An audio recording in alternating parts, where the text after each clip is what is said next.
Amém. Queridos, sem mais delongas, eu creio que há algo muito precioso da parte do Senhor aqui para nós nessa manhã. Assim como Ele já está se movendo, assim como Ele já está fazendo grandes coisas, eu quero convidar você a abrir a palavra de Deus na carta de Paulo aos Filipenses, capítulo 4. Nós vamos ler do versículo 10 ao 13º. Conforme você for encontrando, vá se pondo de pé, vamos ler juntos para honrarmos a palavra de Deus, pois eu sei que o Senhor tem algo precioso para nós nessa manhã.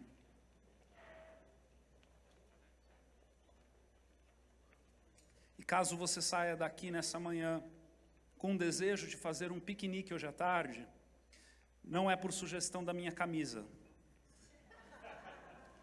Essa foi a piada da minha filha hoje de manhã. Tá ficando boa que nem o pai. Você viu que ninguém riu, filha? É assim que a gente se sente. Filipenses 4, de 10 a 13, diz assim: Alegro-me grandemente no Senhor, porque finalmente vocês renovaram o seu interesse por mim. De fato, vocês já se interessavam, mas não tinham oportunidade para demonstrá-lo. Não estou dizendo isso porque esteja necessitado, pois aprendi a adaptar-me a toda e qualquer circunstância. Eu sei o que é passar necessidade e sei o que é ter fartura. Aprendi o segredo de viver contente em toda e qualquer situação, seja bem alimentado, seja com fome, tendo muito ou passando necessidade. Vamos juntos então? 1, 2, 3 e... Tudo posso naquele que me fortalece. Amém. Feche seus olhos por um instante. Pai amado, Pai querido, aqui está a Tua palavra, aqui está o Teu povo, aqui está o Teu servo, parte do povo, mas aqui também está o Teu Santo Espírito que habita dentro de cada um de nós. Então, Senhor, nessa manhã, opera de maneira poderosa. Opera de maneira estrondosa dentro de cada coração, de cada entendimento. Dá-nos, Senhor, o poder que só o Teu Espírito é capaz de promover. Dá-nos, Deus, a mudança de pensamentos que nós estamos precisando, na medida de cada um aqui. Tu sondas e conheces o coração de cada um. Sabe quando nos deitamos, sabe quando nos levantamos, Tu estás aqui. E, Senhor, sabemos que a Tua palavra é viva e eficaz, e mais cortante do que uma espada de 2 gumes, capaz de separar o espírito da alma, ossos e medulas. Então, Senhor, em nome de Jesus, opera de maneira transbordante, é o que nós te pedimos, no nome de Jesus. Amém. Pode se sentar.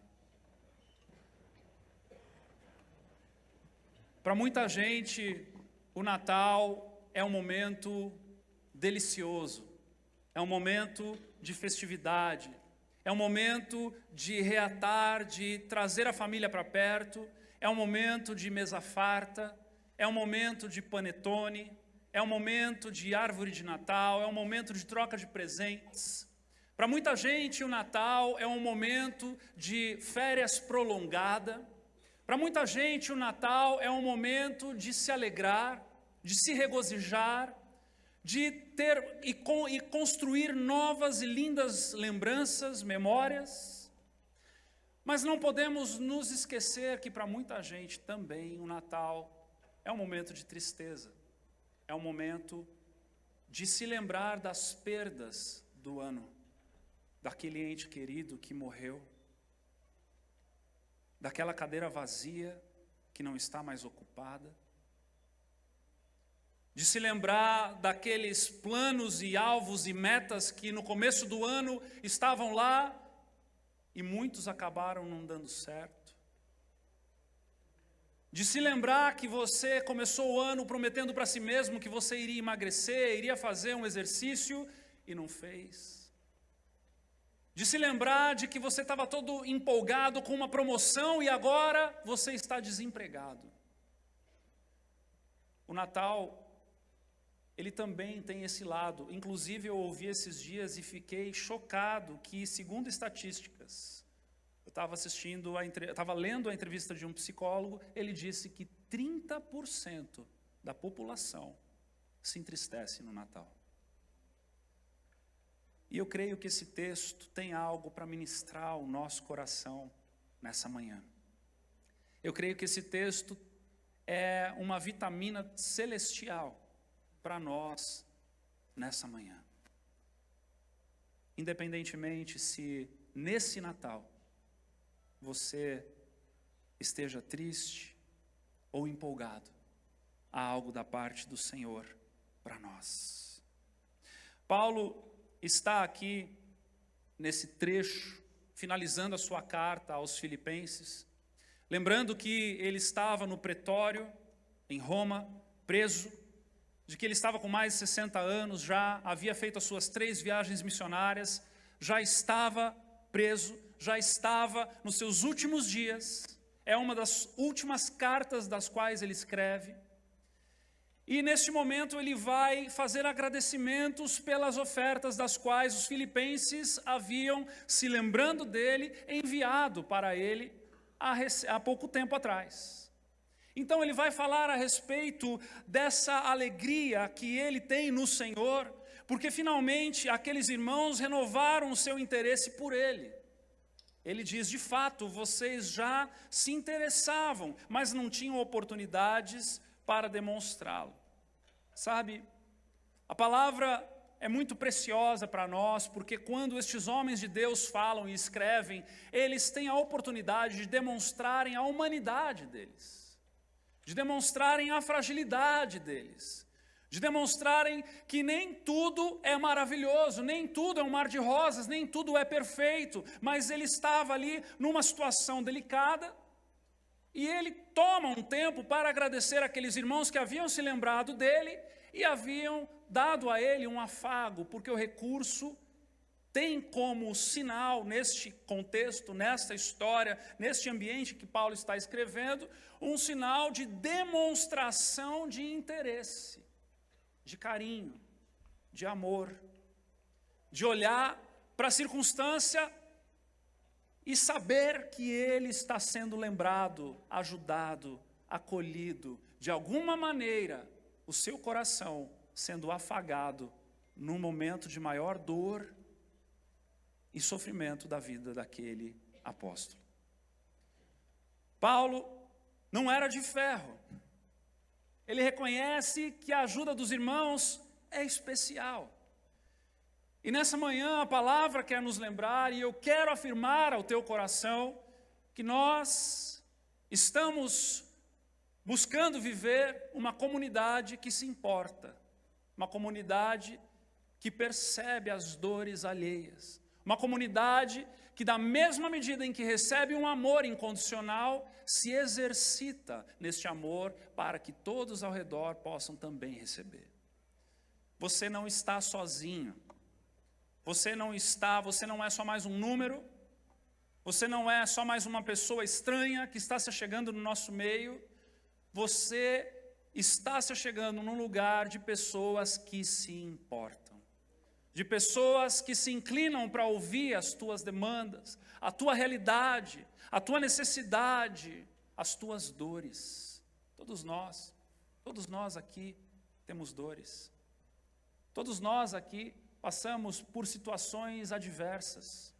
Todos nós aqui pisamos nesse mesmo chão. Um chão de um mundo que jaz no maligno. Um chão de um mundo que ainda não está sendo governado por Cristo, como será no milênio, amém? Um chão em que um mundo que nasce cardos e abrolhos e coisas das quais, na imperfeição daquilo que o pecado promoveu, de distorção da criação original, pode produzir. Todos nós estamos sujeitos aos dias maus, aos dias ruins. Inclusive, isso tem sido maravilhoso nessa estação, em que muitos ministros de louvor perceberam que o triunfalismo era algo que rasgava o sofrimento do evangelho e começaram então a compor canções que mesmo no dia mau nós adoraremos ao Senhor. Isso é maravilhoso, é um resgate. E nós estamos juntos por isso. Nós estamos juntos, como a palavra diz, para nos alegrarmos com os que se alegram, mas também para o quê? Chorar com os que choram. Vida compartilhada.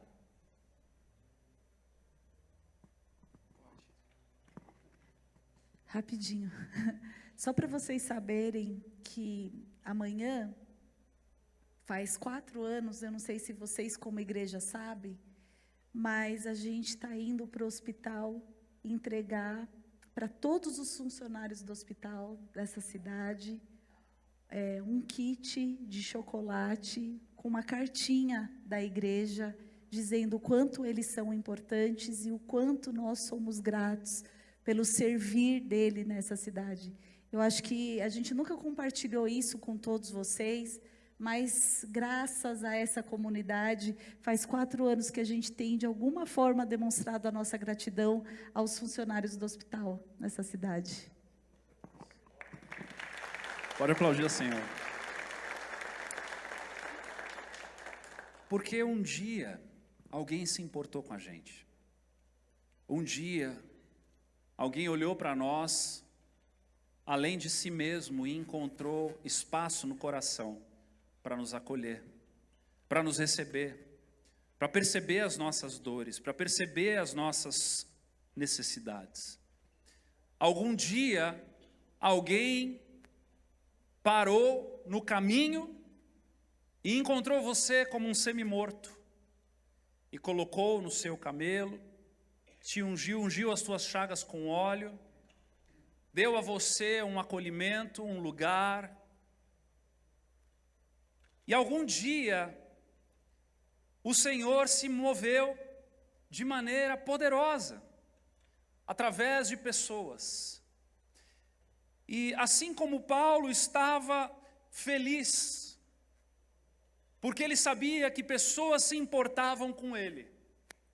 Assim como os irmãos na igreja primitiva, como nós vemos lá em Atos, no início da igreja, em Jerusalém ainda. Não é que eles estavam lá querendo viver um comunismo, meus irmãos, mas é que a situação financeira era frágil. Então as pessoas que tinham posse, elas vendiam o que elas tinham e entregavam aos pés dos apóstolos para que eles pudessem distribuir segundo a necessidade das pessoas. Tanto é que aquela igreja foi de mal a pior, porque em todas as cartas apostólicas nós vemos que havia uma necessidade de continuar ajudando aquela igreja em Jerusalém que passava necessidade. Por quê? Porque quando nós somos alvo de um amor incondicional que vem de Cristo Jesus, não tem como nós ficarmos de braços fechados. Não tem como nós permanecermos indiferentes com a dor alheia. E é por isso que a igreja é o lugar do enfermo. É por isso que a igreja é o lugar do doente. A igreja é o lugar do que precisa ser abraçado. A igreja é o lugar do que precisa ser ouvido. A igreja é o lugar do que precisa ser perdoado. A igreja é o lugar daquele que precisa de algo que não tem. De algo que não tem. Até que Cristo seja revelado. Até que Cristo seja encontrado. Até que Cristo seja compreendido e acolhido em cada coração. Sabe, ninguém precisa andar sozinho. Se você tem vindo à igreja, preste atenção no que eu vou lhe dizer. É a oportunidade que eu tenho para te dizer isso. Se você tem vindo na igreja e tem se sentido sozinho, você está só vindo na igreja. Você não está sendo igreja com quem está sendo igreja. E o convite é para que você seja igreja. O convite é para que você se misture. O convite é para que você se torne conhecido. O convite é para que você compartilhe das tuas falhas, das tuas fraquezas, das tuas crises. O convite é para que você esteja num ambiente de fragilidade. Talvez você tenha sido machucado no passado, você tenha até frequentado uma igreja no passado, onde você foi ferido, onde você foi abandonado, onde você foi jogado de escanteio. Sim, é verdade, homens são falhos, todos nós corremos o risco de falhar uns com os outros, mas eu quero te dizer nessa manhã, não desista. Não desista de abrir o teu coração, não desista de permitir se tornar conhecido por alguém, não desista em compartilhar as tuas dificuldades, não desista em confiar nas pessoas de novo. Nós precisamos uns dos outros. Paulo estava no pretório, ele poderia ter dito, poxa vida, agora eu estou preso, agora não adianta mais nada, mas ele se alegra, porque ainda que aquele recurso ele não consiga mais utilizar, nós não sabemos se ele conseguiu ou não conseguia, mas ainda que ele não conseguisse utilizar daquele recurso que ele recebe, ele se alegra, porque por causa daquilo, ele sabe que pessoas se importam com ele. Pessoas se importam com ele. E quando conhecemos a Cristo, nós nos importamos uns com os outros. Nós nos importamos uns com os outros. Mas sabe, mesmo assim, mesmo num ambiente onde nós podemos brincar, onde nós podemos fazer brincadeiras uns com os outros, onde nós podemos jantar juntos, onde nós podemos ter tempo de mesa juntos, onde nós podemos caminhar uma vida juntos, ainda assim, as circunstâncias da vida, às vezes, nos passam rasteiras. Dores das quais pessoas são incapazes de arrancar do teu coração. Dores das quais a comunhão ajuda, mas não resolve. Porque existem dores, e você sabe disso, que ainda que a tua casa esteja cheia de gente, todo mundo sorrindo, todo mundo se alegrando, a mesa esteja farta, quando todo mundo vai embora, quando você apaga a última luz lá da varanda da tua casa e você vai dormir, teu coração está triste, teu coração está carente. Mas Paulo quer nos ensinar, a palavra quer nos ensinar nessa manhã. Versículo 11, ele vai dizer, não estou dizendo isso porque esteja necessitado, pois aprendi a adaptar-me a toda e qualquer circunstância. Repete isso comigo, por favor. Diga comigo. Aprendi a adaptar-me em toda e qualquer circunstância. Sabe, o que Paulo está dizendo aqui é que ele não nasceu sabendo. O que Paulo está dizendo aqui é que ele não nasceu se regozijando na prisão. O que Paulo está dizendo aqui não é que ele passava fome e ele se alegrava e estava tudo bem, porque ele sempre foi assim, resolvido. Ele está dizendo que ele aprendeu. Ele aprendeu a se adaptar em toda e qualquer circunstância. Ele aprendeu com a vida. Ele aprendeu com as dores. Ele aprendeu com a falta. Ele aprendeu quando tudo dava errado. Ele aprendeu quando ele não tinha resposta. Ele aprendeu quando ele colocava a cabeça dele num travesseiro egípcio, sei lá do que. E ele não tinha ninguém com quem contar. E ele não tinha recurso para se alimentar. Ele aprendeu naquele momento em que ele estava naquele navio que quase naufragou. Ele aprendeu quando ele teve que discutir com Pedro. Ele aprendeu inúmeras vezes na sua jornada, quando tinha abundância e quando tinha escassez. Ele aprendeu a adaptar-se a toda e qualquer circunstância, ele aprendeu por experiência. Sabe, queridos, os nossos altos e baixos, eles podem nos ensinar. Mas por que podem? Porque nem sempre a gente aprende. Nem sempre a gente aprende com os altos e baixos. Nem sempre a gente está alistado na escola, a gente é pego de sopetão, é pego de surpresa, e a única coisa que a gente quer é correr daquele momento, daquela estação. A única coisa que a gente quer é fugir daquele lugar em que nós estamos. Mas eu quero te dizer de maneira muito graciosa nessa manhã, se você está passando por uma situação ruim, extraia o melhor dela. Extraia o melhor dela. Hoje de manhã eu estava orando pela palavra de hoje. E eu falei ao Senhor, no momento de oração, eu falei: Senhor, me permita sentir o que os irmãos entristecidos estão sentindo. E eu fui tomado de um choro. Sabe, talvez ninguém saiba o que você está passando. Talvez você tenha recebido uma notícia de um médico e você não teve coragem de contar nem para o teu cônjuge. Mas eu quero te dizer com todo o meu coração e toda a minha força, o Senhor sabe.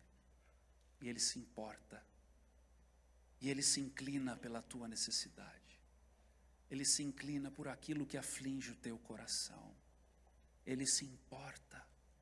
Ele se importa. Mas nós podemos aprender com essas coisas. O Senhor nos dá o privilégio da escola da vida. O Senhor nos ensina para aquele que tem ouvidos para ouvir, aqueles que têm olhos para ver, que tem o Espírito Santo para sussurrar no ouvido. Ele nos ensina nos momentos mais tenebrosos da nossa vida. Ele nos ensina a simplificar a nossa vida. Ele nos ensina o contentamento, que nós já vamos falar em seguida. Ele nos ensina a respeito das coisas. Você sabe que os momentos de maior escassez na vida é a plataforma dos maiores milagres da tua vida com Deus? Os momentos de maior tensão, os momentos onde você tem menos resposta, é ali o palco do milagre de Deus. E o Senhor, às vezes, quer nos levar para esse lugar, para que nós aprendamos que quando Ele faz, não há dúvida de que é Ele fazendo. Sabe? Eu me lembro, estou com a minha mãe aqui, estou tendo o privilégio de estar com ela nesse Natal. Eu me lembro uma vez em que foi o momento mais tenso na nossa vida, quando nós fomos para Itupeva, né? Nós fomos morar numa casa que estava abandonada, numa casa complicada, uma situação muito ruim. Eu me lembro de ouvir a minha mãe orando e chorando e clamando pelas madrugadas, momentos em que eu acordava no meio da noite, era 3:30 da manhã, eu ouvia o choro da minha mãe. Eu me lembro da tensão, eu me lembro da garra que ela tinha, mas eu me lembro dos milagres também. Eu me lembro das coisas que a gente não pode mais ter, mas eu me lembro do sobrenatural de Deus. Do sobrenatural de Deus. Sabe, uma vez eu estava aqui em São Bento do Sul e eu fui no correio. E eu fui levar alguma coisa no correio e o rapaz, o atendente do correio, olhou meu nome na carta e falou: Jean Gadotti. Eu falei: sim, sou eu. Ele falou: você que escreveu aquela música Viver para Ti, Senhor. A música, o nome certo é Viver para Ti. E aí eu falei: sim, fui eu. Ele falou: cara, eu preciso te contar uma história. Você se lembra na época em que você morava nos Estados Unidos e alguém do Acre, de Rondônia, entrou em contato contigo para pegar os direitos autorais dessa música? Eu falei: lembro. Ele falou: essa pessoa sou eu. Eu falei: como assim? Não, essa pessoa sou eu. Eu tinha uma banda de louvor lá em Rondônia, a gente encontrou essa música na internet, entrei em contato contigo, mas agora eu vim pelo correio para trabalhar nessa cidade aqui em São Bento do Sul. E eu ali falando com ele, aqui em São Bento do Sul. Essa música que ganhou um prêmio no SOS da Vida, num evento lá no Pacaembu, abriu um evento lá no estádio do Pacaembu em São Paulo, enfim. Sabe como foi essa música? Uma vez eu voltei para Itupeva, a gente tinha tido, lá em Itupeva tinha tido um tornado, um vento, né? Um vento forte, não sei se é um tornado, mas um vento forte, e tinha destelhado uma parte da casa, você lembra? E eu acabei indo sozinho primeiro, porque você e o Stefano ficaram para irem depois para casa. E eu cheguei lá, não tinha luz, metade da casa estava destelhada, eu acendi umas velas e eu peguei o meu violão. E eu peguei e comecei a adorar o Senhor. E no meio daquele momento trágico, de um homem, né, de 17 anos, mas piá de prédio, sabe como é que é? Com o violão ali, e de repente o Senhor invadiu aquele lugar e saiu essa canção. Né? Eu vou correr, eu vou pular, eu vou sentir, eu vou fazer para Ti, Senhor. Né? Mais uma vez cheguei aqui para Te adorar de todo o meu coração. E o Senhor, Ele faz. Eu me lembro uma vez, lá em Itupeva também, a gente estava almoçando, e a minha mãe, estava eu, você e o Juliano, um amigo nosso de São Paulo, que estava dormindo lá em casa, e ela falou, e a gente comendo, irmãos, tinha dia, né mãe, que era arroz e chuchu, porque o chuchu dava e arroz era o que tinha sobrado da cesta básica que a gente recebia. E a minha mãe falou, meu Deus, que saudades daquele pãozinho fresco de forma, feito na hora. 5 minutos depois, a gente na mesa, batendo palma, uma vizinha que nunca tinha ido lá em casa, foi lá para oferecer um pãozinho, a gente sentou e comeu aquele pãozinho. Sabe, queridos, os maiores milagres são no momento da maior tensão que você está vivendo. O Senhor quer mostrar para você que o momento em que está, que a vida colocou diante de você, é o momento em que Ele vai agir. Sabe por quê? Porque existem momentos na vida, outros momentos na vida, em que a gente começa a questionar a nossa fé, e a gente precisa desses desertos que a gente passou, para se lembrar quando Ele agiu, e poder bater o pé no chão e dizer, não, o meu Deus é fiel, o meu Deus é real, o meu Deus é socorro bem presente na tribulação. O nosso Deus é socorro bem presente na tribulação. Ele é socorro bem presente na tua tribulação. Ele é solução para os seus problemas. E a gente então vai aprendendo a confiar, vai aprendendo a entender que a provisão vai chegar, vai aprendendo a ser mais calejado com as coisas desse mundo, sem perder o coração de carne, sabe? O crente, ele tem essa graça, ele consegue ser mais calejado com as coisas desse mundo, sem perder o coração de carne. Porque quando nós mantemos o nosso coração no altar, na presença do Senhor, Ele não endurece, Ele não enrijece, mas a gente aprende a lidar com a vida com mais graça, com mais força, com mais determinação. Paulo aprendeu a adaptar-se em toda e qualquer circunstância. Irmãos, o que ele escreve em 1 Coríntios, quando ele fala do amor no capítulo 13, preste atenção no nível de maturidade que esse homem cheio do Espírito pode compartilhar conosco, e o Espírito Santo pode ministrar a nossa vida hoje aqui. 1 Coríntios 13, de 8 a 12, diz assim, o amor nunca perece, mas as profecias desaparecerão, as línguas cessarão, o conhecimento passará, pois em parte conhecemos e em parte profetizamos. Porém, quando vier o que é perfeito, o que é imperfeito desaparecerá. Quando eu era menino, olha só, quando eu era menino, falava como menino, pensava como menino, raciocinava como menino, lidava com a vida como menino, vivia os meus perrengues como menino, passava as necessidades como menino. Agora, pois, quando me tornei homem, deixei para trás as coisas de menino. O que é que o fez ele se tornar homem? Ou qual é a sua mentalidade agora de homem? Ele continua e diz assim, agora pois vemos apenas um reflexo obscuro, como em espelho. Sabe o que ele está dizendo aqui? Ele está dizendo que ele não tem mais todas as respostas. Ele está dizendo que ele não tem mais o controle das coisas, de darem certo ou errado. Ele está dizendo que ele agora entendeu que o momento em que ele está enquanto ser humano, ainda não glorificado, em processo de santificação, não é aquilo que Deus tem planejado para ele. O que Deus tem planejado para ele é para uma eternidade. Então o tempo aqui na terra nunca saciará o nosso coração se nós olharmos para este mundo. Tem alguém aqui? É o que Paulo está dizendo. Agora, pois, vemos apenas um reflexo obscuro como em espelho, mas então veremos face a face. Agora conheço em parte. Uau! Irmãos, esse é um nível de maturidade que o Senhor nos convida a colocarmos no nosso coração. É saber que tudo que vemos e sabemos é em parte. Tudo que planejamos, tudo que almejamos é em parte. Todas as nossas conquistas são em parte. Toda a nossa jornada aqui na terra é em parte. É em parte. E então, mas há uma esperança para mim e para você. há uma certeza para mim e para você.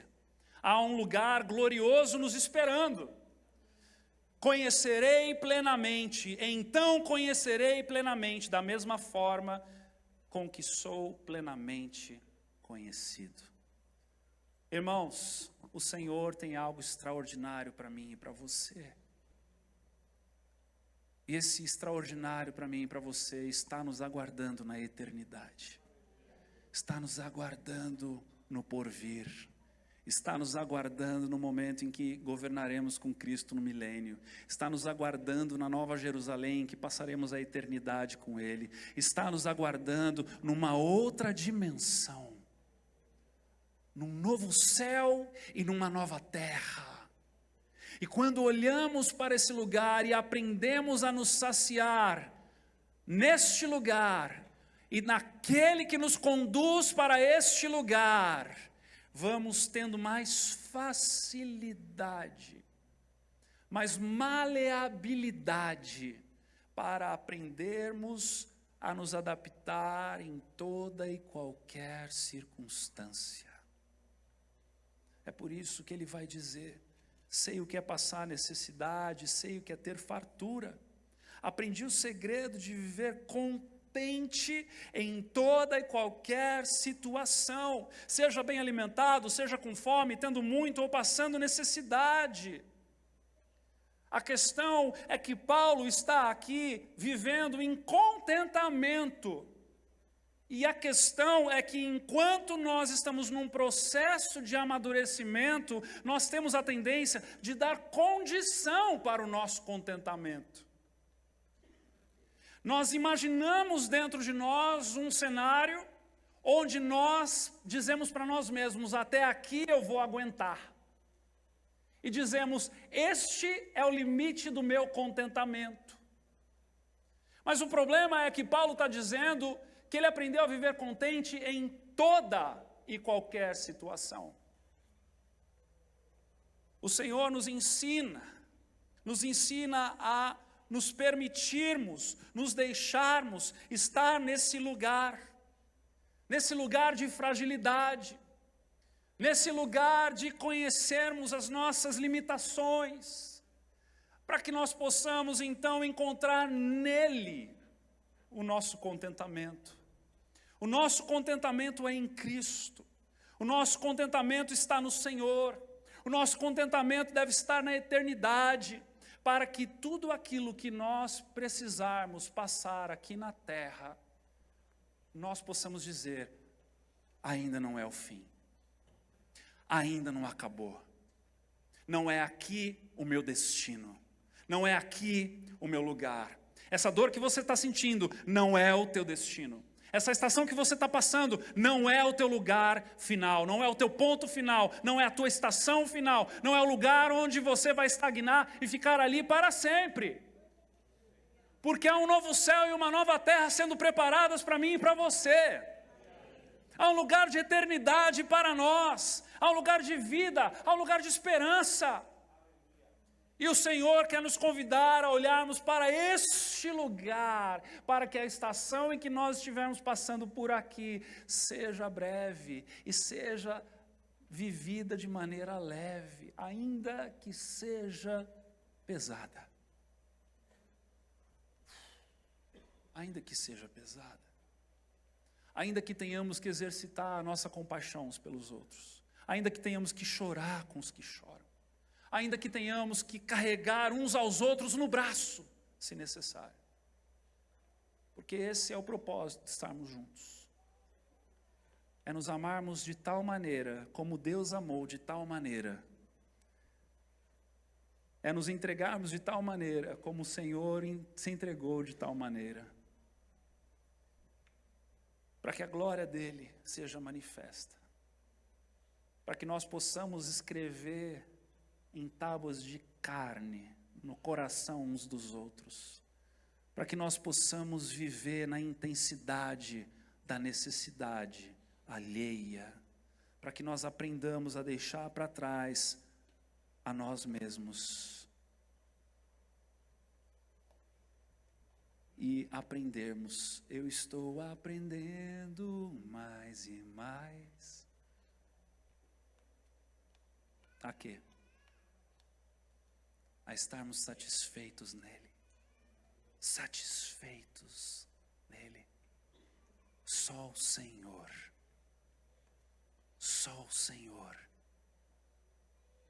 nos satisfaz. Sabe? É aqui que separa os homens dos meninos na fé.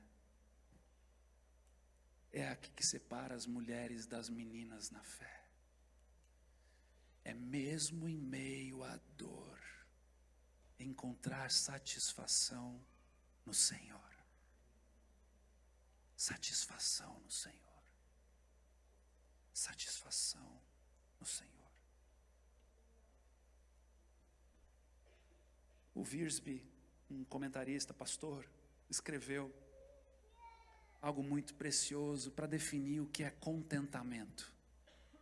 Ele diz assim: é a descrição de um homem cujos recursos encontram-se dentro dele, de modo que não precisa depender de substitutos externos.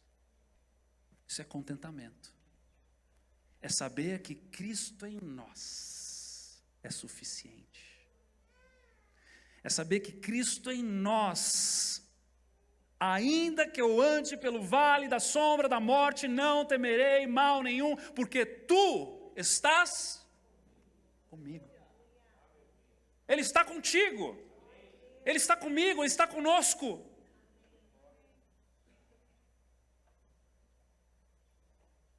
E aí Paulo, então diante dessa maturidade de vida, de escassez, de fartura, de estar preso, de receber um recurso que talvez não seja mais útil, de estar com 60 e poucos anos, sem poder se aposentar,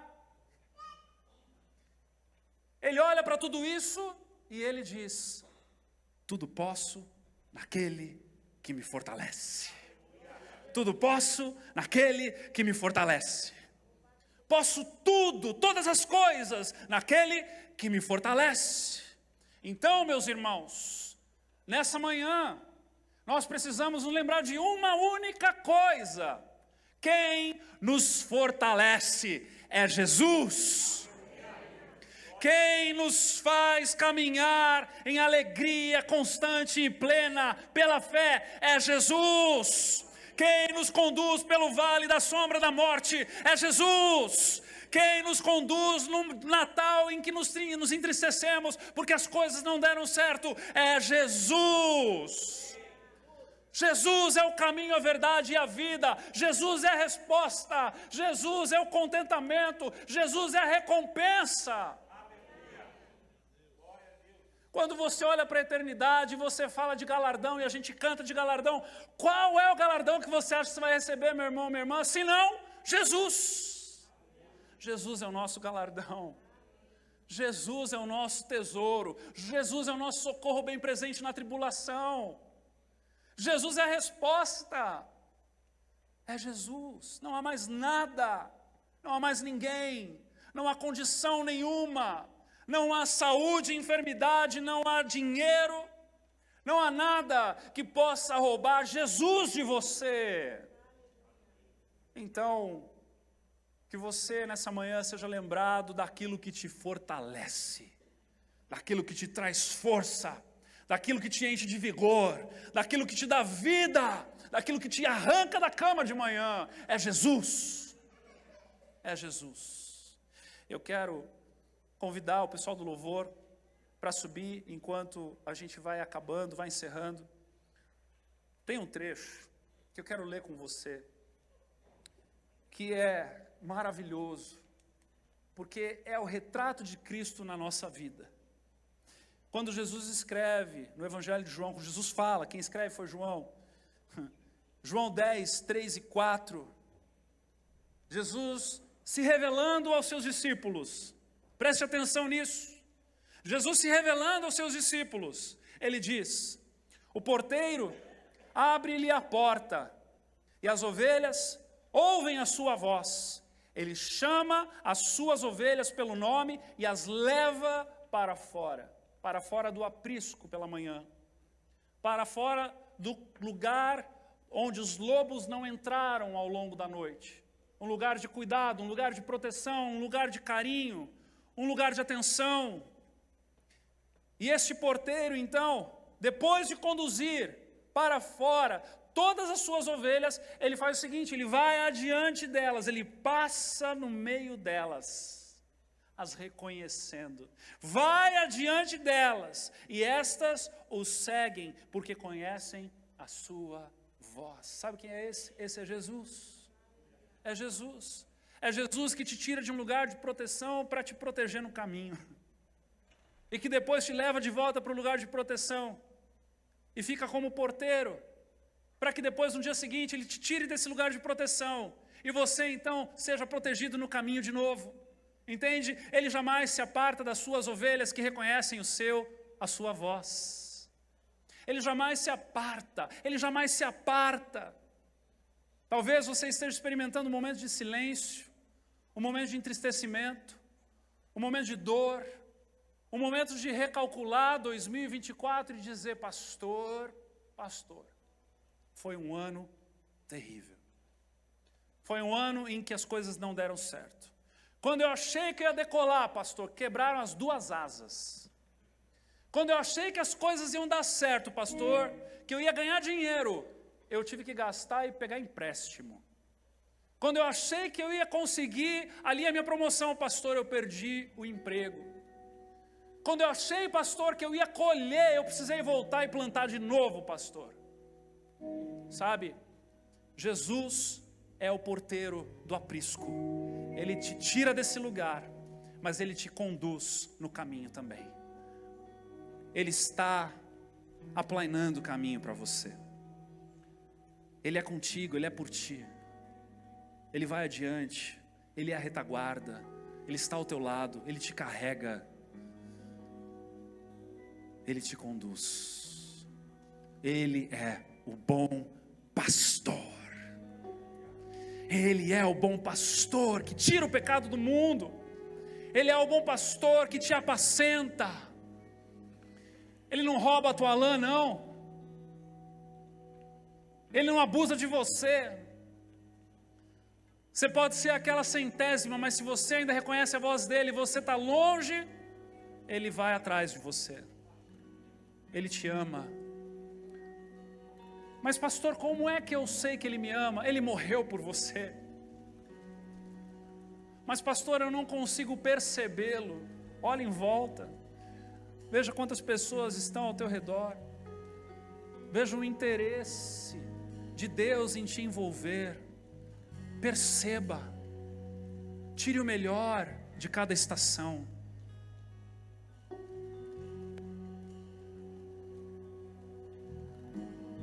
Ele é aquele que te fortalece. Ele é aquele que te fortalece. Feche os seus olhos. Feche os seus olhos para contemplá-lo. Feche seus olhos para vê-lo. Feche seus olhos para amá-lo.